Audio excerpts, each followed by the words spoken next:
Hello, and welcome back to Bite-Sized Neo4j for Data Scientists. Today, which is part 6 of our series, we're going to talk about how to populate a database from CSV files. My name is Claire Sullivan, and I'm a data science advocate at Neo4j. Just a reminder of our previous links. We have our free sandbox instances, we have all the previous videos, and we have the repository for this series. So let's get started. First, we're going to create a Game of Thrones graph. This is not the one that's built into Neo4j, but it's coming from Math Beverages repo, which will be linked within the repository. And you see I have node lists and I have edge lists. I'm going to start with just season 1 here. Let's look at our node list first. Okay, here's our node list, and you'll notice it has this header row here where I have a column that's called ID and I have a column that's called label. Now label is going to be like the name of the characters and ID is going to be a unique identifier. So let's take advantage of the fact that we have a unique identifier. We're going to create a constraint on it. Okay, and this is what it's going to look like. So what we're doing when we create this constraint is a few things. First off, we're ensuring that there are no duplicates within our data, within our nodes. Second, when you create a constraint, it creates an index for a given label and property, and that can make merge statements faster. All right, speaking of a merge statement, let's start bringing in our data. Okay. So this is what we're going to use to bring in our data.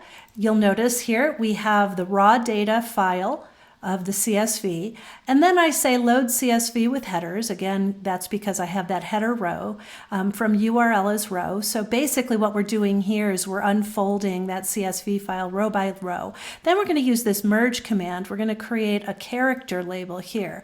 And the ID is going to be row.id, which corresponds to that column within our CSV. Cool.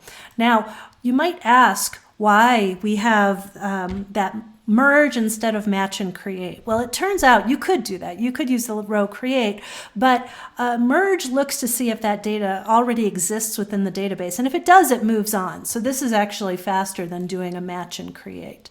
Okay, so it's going to pull in my nodes here, and in just a second, you'll see that we have 126 nodes that just got pulled in. Let's now do our relationships, okay? So we're going to have a similar query. Let me just copy and paste it over. Okay, and here's what it looks like. Again, we're unwinding our CSV here as individual rows. Now here we match our characters. So we have our source character with the ID of row source. And just a reminder, here's what our edge file looks like. I have a source column, I have a target column, I have weight, I have season.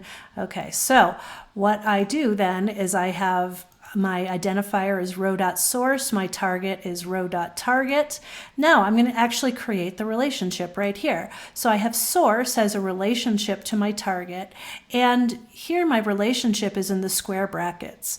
Okay, so what you will notice, I've called this relationship season 1 because I'm only looking at season 1 within this repository. Then I have an edge weight here, which indicates the strength of relationship between the source and the target, and that's using the weight column within that CSV file. Now you'll notice I have this to integer here, and what that's for is that when load CSV brings in all of the data, it brings them in as strings, and when we have row weights, they're integers, they're not strings, so I'm going to convert it to an integer. Now let's run this, and in just a second our relationships will pop up and we will prepare to look at our graph. Let's give a quick peek. Okay, let's blow this up so you can see it. And I have a graph that's forming, so that's cool.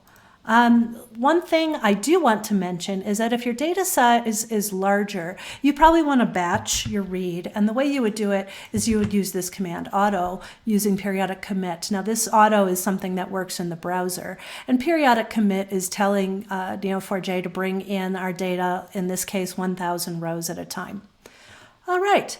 That's about it for today. I just want to say thank you, and please come find me on Twitter if you have any questions, and we'll see you out there. Have a good one.